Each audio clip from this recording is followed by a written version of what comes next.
Shalom, selamat pagi. Saudara yang diberkati dalam Tuhan Yesus Kristus, damai sejahtera bagimu. Saudara, anggaplah sebagai suatu kebahagiaan jikalau engkau jatuh di dalam berbagai-bagai pencobaan. Garis bawah di sini adalah pertama kata bahagia, yang kedua di dalam pencobaan. Firman Tuhan katakan di dalam 1 Korintus 10 ayat 13, pencobaan-pencobaan yang kamu alami adalah pencobaan biasa yang tidak melampaui kekuatanmu. Ketika kamu dicobai, kamu akan diberikan jalan keluar.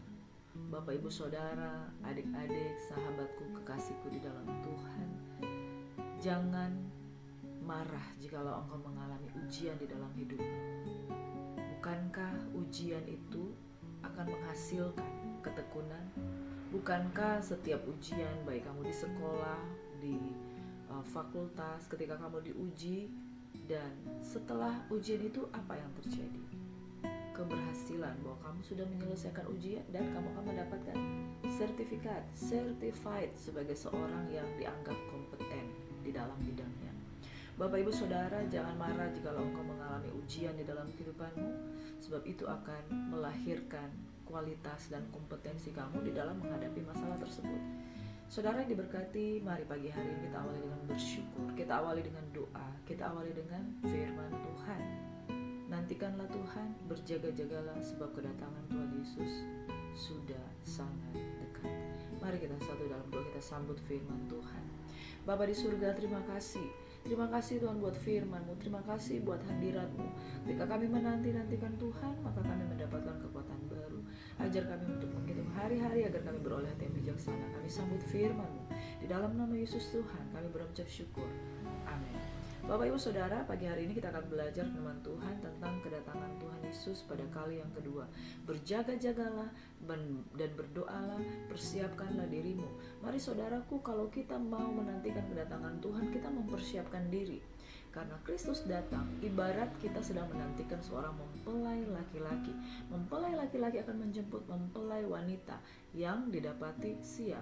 Jangan sampai kita tidak menjadi orang yang setara dengan mempelai wanita, tidak siap, tidak dewasa, tidak mempunyai pakaian pengantin, tidak berdandan.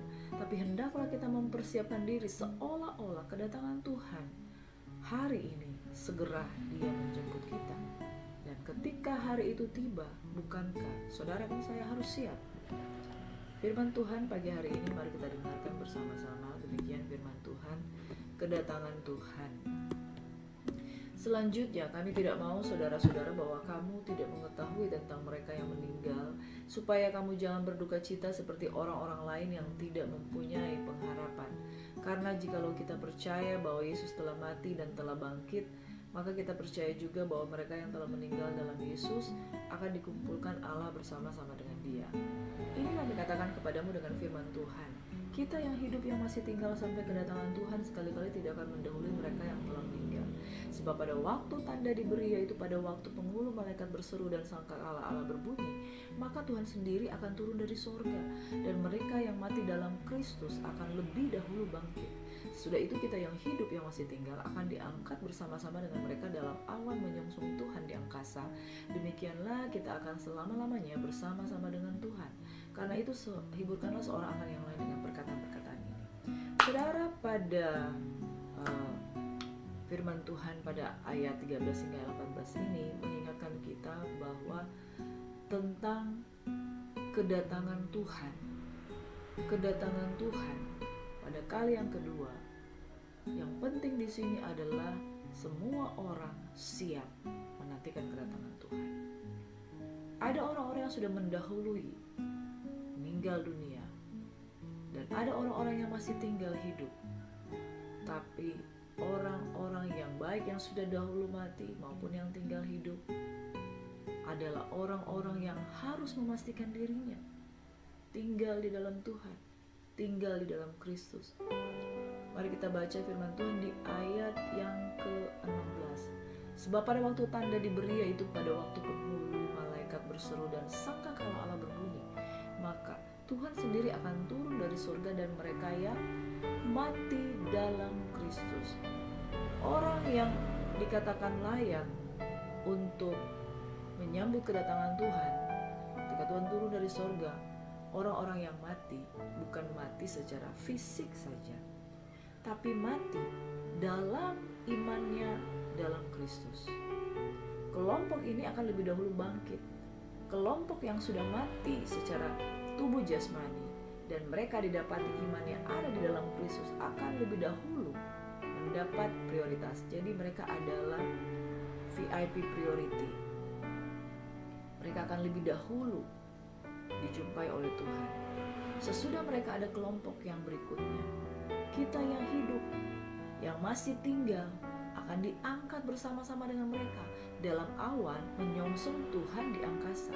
Ada pertemuan di udara, pertemuan yang manis.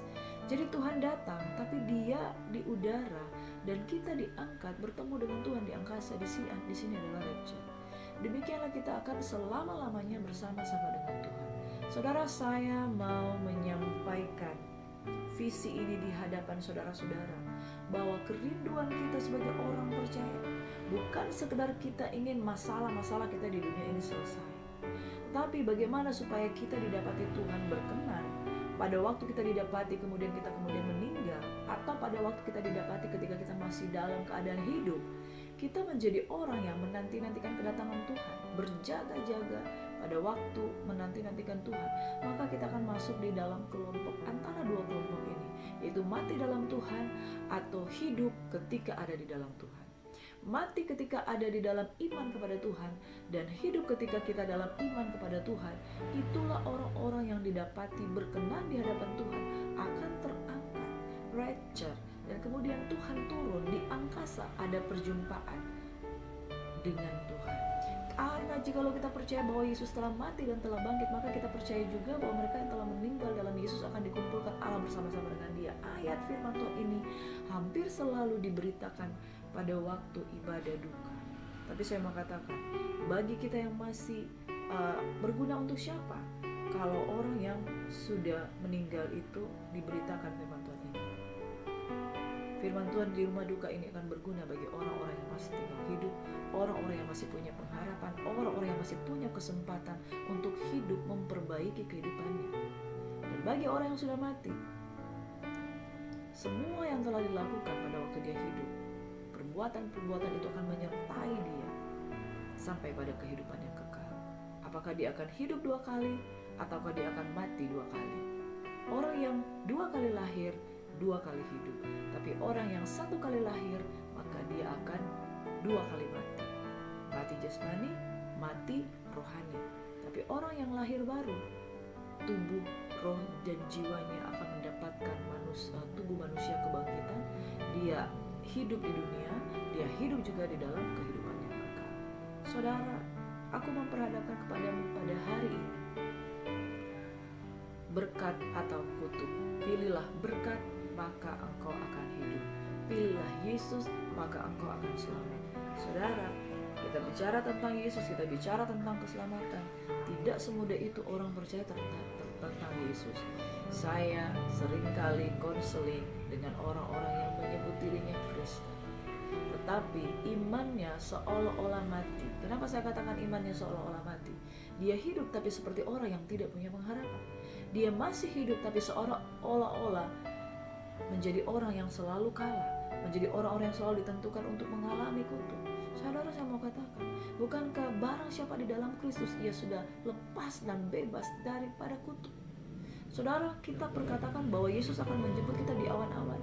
Hanya orang-orang yang punya pengharapan akan kehidupan yang kekal, dan dengan pengharapan yang iman yang hidup, iman yang benar, iman yang tepat. Saudara, dalam iman yang tepat itu begini: saya selamat karena Yesus menyelamatkan saya.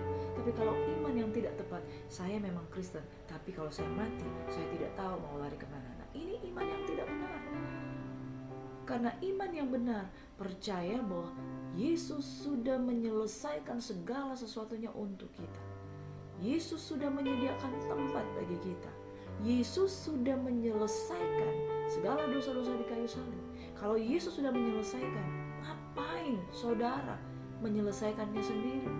Kita hanya menerima saja. Dan tugas kita bukan lagi untuk mencari keselamatan, tapi tugas kita adalah hidup dalam keselamatan itu, berbuah di dalam Tuhan, dan hidup berpadanan dengan keselamatan itu. Saya sudah selamat. Hidup yang sepadan dengan keselamatan adalah menghidupi hidup di dalam kebenaran dan kekudusan. Jangan seperti orang-orang yang tidak mengenal Tuhan. Jangan seperti orang-orang yang tidak punya iman. Saudara masih ragu tentang keselamatan, saudara masih ragu tentang pemeliharaan Tuhan, saudara masih ragu tentang masa depan saudara, saudara masih tidak yakin bahwa Tuhan menyertai saudara, saudara masih tidak yakin bahwa Tuhan mengasihi saudara. Kalau saudara tidak yakin bahwa Tuhan mengasihi saudara, maka saudara tidak tinggal di dalam iman kepada Kristus, maka saudara bukanlah orang yang hidup dalam Kristus. Syarat utama untuk saudara diselamatkan, berjumpa dengan Tuhan, dijemput oleh Tuhan, mati dalam Kristus, hidup di dalam Kristus. Barang siapa di luar Kristus, dia bahkan melihat kerajaan surga saja dia tidak bisa. Barang siapa tinggal di dalam aku dan aku tinggal di dalam dia, mintalah apa saja, maka dia akan menerimanya. Tinggal dalam Kristus dan Kristus tinggal di dalam dia. Di dalam Kristus dan Kristus di dalam kita. Jesus inside and within Jesus. Saudaraku yang diberkati, pastikan status saudara, status yang selamat, status yang ada di dalam Tuhan, status yang sedang hidup berpadanan dengan Injil. Next, saudara, berjaga-jaga. Nasihat untuk berjaga-jaga. Jikalau kita tahu bahwa Tuhan segera datang, maka hiduplah seperti orang yang bijak, hiduplah seperti orang arif. Tetapi tentang zaman dan masa, saudara-saudara, tidak perlu dituliskan kepada kamu, karena kamu sendiri tahu bahwa hari Tuhan datang seperti pencuri pada malam. Apabila mereka mengatakannya semua damai dan aman, maka tiba-tiba mereka ditimpa oleh kebinasaan. Seperti seorang perempuan yang hamil ditimpa oleh sakit bersalin, mereka pasti tidak akan luput. Tetapi kamu, saudara-saudara, kamu tidak hidup di dalam kegelapan, sehingga hari itu tiba-tiba mendatangi kamu seperti pencuri. Karena kamu semua adalah anak-anak terang dan anak-anak siang. Kita bukanlah orang-orang malam atau orang-orang kegelapan. Sebab itu baiklah janganlah kita tidur seperti orang-orang lain, tetapi berjaga-jaga dan sadar. Sebab mereka yang tidur waktu malam, dan mereka yang mabuk waktu malam. Tapi kita yang adalah orang-orang siang, baiklah kita sadar, berbaju sirahkan iman dan kasih, dan berkotopongkan pengharapan keselamatan. Karena Allah tidak menetapkan kita untuk ditimpa murka, tetapi untuk beroleh keselamatan oleh Yesus Kristus Tuhan kita, yang sudah mati untuk kita, supaya entah kita berjaga-jaga, entah kita tidur, kita hidup bersama-sama dengan Dia. Karena itu nasihatilah seorang akan yang lain, dan saling membangunlah kamu seperti yang memang kamu lakukan.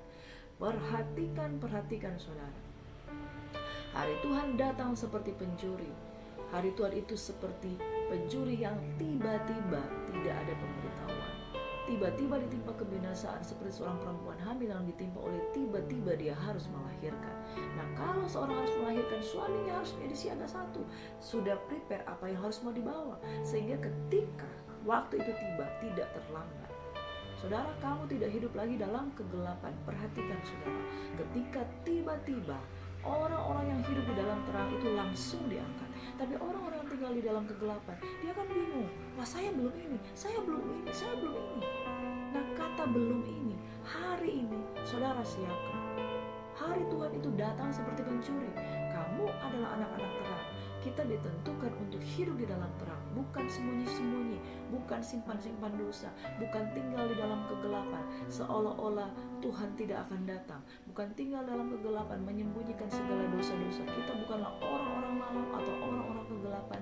Sebab itu baiklah janganlah kita tidur seperti orang lain, tetapi berjaga-jaga dan sadar. Sebab mereka yang tidur waktu malam, mereka yang mabuk waktu malam.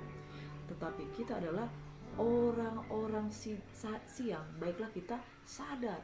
Orang-orang siang itu sadar sepenuhnya, berjaga-jaga, berbaju sirahkan iman dan kasih, dan berkotopongkan pengharapan keselamatan. Saudara, orang-orang yang sadar, dia dibekali dengan iman, dia dibekali dengan kasih, dia dibekali dengan pengharapan dan keselamatan.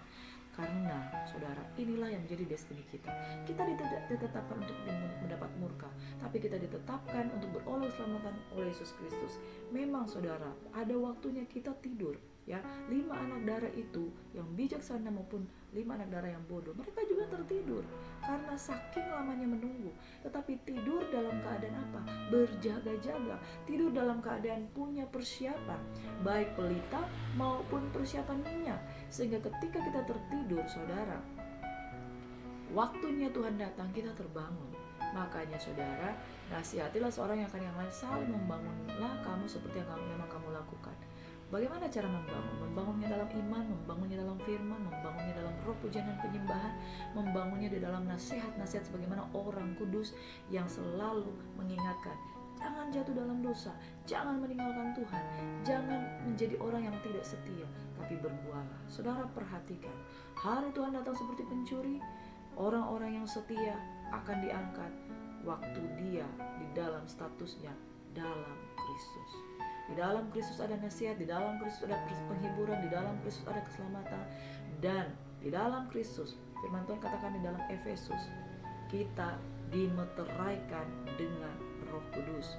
Orang yang di dalam Kristus memiliki tanda bahwa dia penuh dengan Roh Kudus. Orang yang di dalam Kristus sudah dimeteraikan, sudah dicap jempol oleh Roh Kudus bahwa orang ini jangan diambil karena dia penuh dengan Roh. Dia ada di dalam aku. Saudara, maukah saudara menjadi orang-orang yang dimeteraikan di dalam Kristus, sehingga ketika kita berharap tentang keselamatan tidak menjadi sia-sia karena kita masuk sebagai golongan yang akan diangkat oleh Tuhan. Bukan menjadi golongan di sebelah kiri, kambing di sebelah kiri, domba di sebelah kanan. Domba itu taat kepada gembala, dia masuk dalam kawanan. Tetapi kambing mengembek, saudara, dia tidak ada di dalam kelompok.